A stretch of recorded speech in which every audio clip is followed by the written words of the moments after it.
Okay, maybe the word cursed is going a little too far, but many would say that the majority of wrestlers who have held the Universal Championship have in some way been unlucky. We're not a paranormal channel, and nor are we going to call any expert witch doctors to examine the belt, but take into consideration that the championship has only been held by 5 wrestlers over the past 2.5 years, and every single one of its champions has been affected by either bad booking, injuries, or irregular competition. Sit back as we examine why we believe that the WWE Universal Championship is cursed.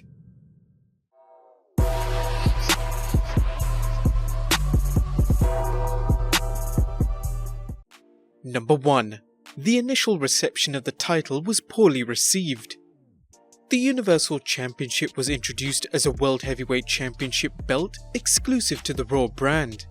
In turn, WWE's established championship belt would be exclusive to the SmackDown brand.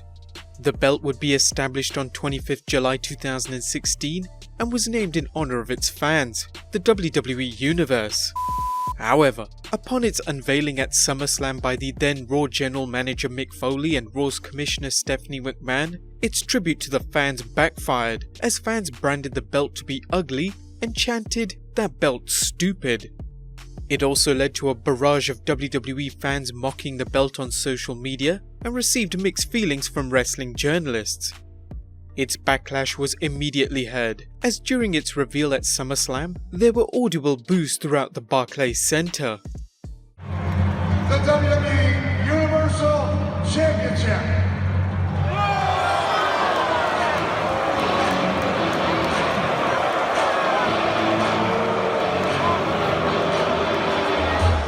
Looking at the belt, it was evident that the WWE hardly put any thought into the championship, as the title was clearly a lazy copy and paste of its WWE Championship belt design, just simply coloured red. The hate shouldn't have been directed to just this belt alone, as the WWE did the same thing to the Raw and SmackDown Women's Championships, giving them a simple palette swap. It's argued the greatest thing about past titles were their unique designs, and even though some were outrageously ugly, no belt ever looked the same and distinguished each division's champion with its own identity. Looking at the infamous and now thankfully retired Butterfly Divas Championship, it can be argued its design and name did more to hurt the image and credibility of women's wrestling at the time. Did the same happen with the Universal title? In reality, the belt truly represented the WWE and its treatment of the WWE Universe. It was a lazy design that had no input by any of the fans and was heavily criticised from day one, yet WWE chose to ignore the fans' negative reactions and stood by their decision to not alter its design. Lazy booking and ignoring the fans is something WWE has done expertly for a number of years. Number 2. The first ever champion was forced to forfeit the belt. It's possible the fans' negative reaction to the belt was foreboding, and a clear sign to how this belt immediately affected its first ever champion. In order to determine who would be its first ever champion, Raw's number 1 draft pick Seth Rollins would face off against whoever won between the Demon King Finn Balor and Roman Reigns, who both won fatal 4-way matches respectively. Finn Balor would triumph, and the match was set at SummerSlam to decide the inaugural champion. But regardless as to who was walking out as champion, fans at the Barclays Center still booed its winner Finn Balor. Even worse, Balor suffered a serious injury during the match. The injury was a result of a running powerbomb Rollins delivered to Balor on the barricade outside of the ring, dislocating his shoulder. Balor would courageously pop his shoulder back into place and continue the match to win the championship. Unfortunately, the severity of the injury forced Balor to relinquish the championship the next night on Raw, only holding the belt for a total of 22 hours. After Balor returned from his injury, his run in the WWE since has been a far cry from the success he saw in both NXT and his main roster debut. Finn Balor had now become an afterthought in WWE's mind and has been subjected to some horrendous booking ever since his return.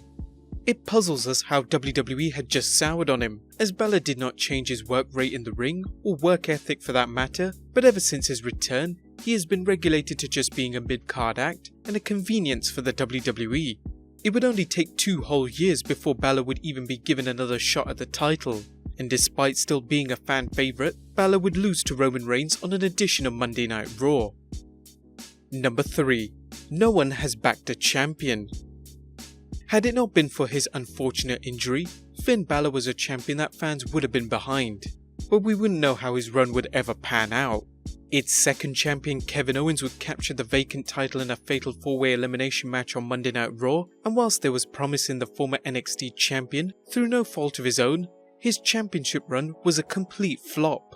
Owens should have been one of the best champions to date due to his work rate in the ring, his impressive mic skills, and entertaining personality. However, his run was met with countless mistakes by WWE that presented him as a wrestler who shouldn't even be worthy of holding the belt.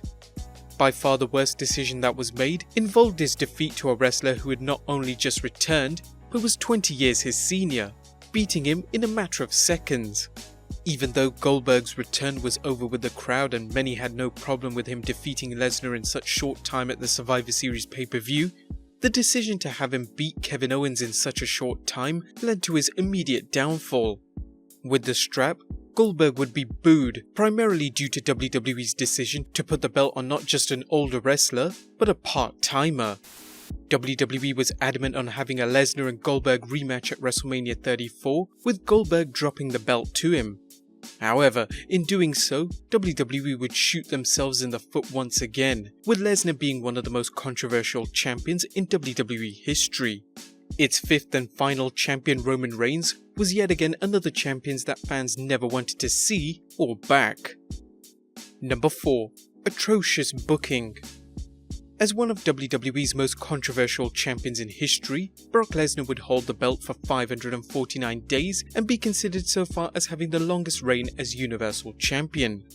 On the surface, it sounds like a truly historic reign, as it would be the longest title reign anybody has achieved in the past 2 decades, and made Lesnar the longest reigning world champion since Hulk Hogan's 4-year reign as WWF champion between 1984 to 1988. However, Lesnar's reign as champion would be an utter disgrace, and tremendously disrespectful to previous champions like CM Punk, who would have shorter reigns but had substantially more defenses than Lesnar, defending the title week after week, rather than one every few months.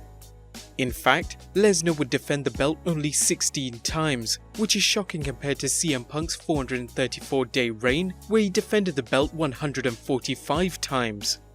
WWE would even go weeks without seeing the Universal Champion, let alone him defending it. While some would argue his absence makes him more of a special attraction, it certainly could, but sadly, his lack of appearances negatively affected the belt, making it less prestigious and less important.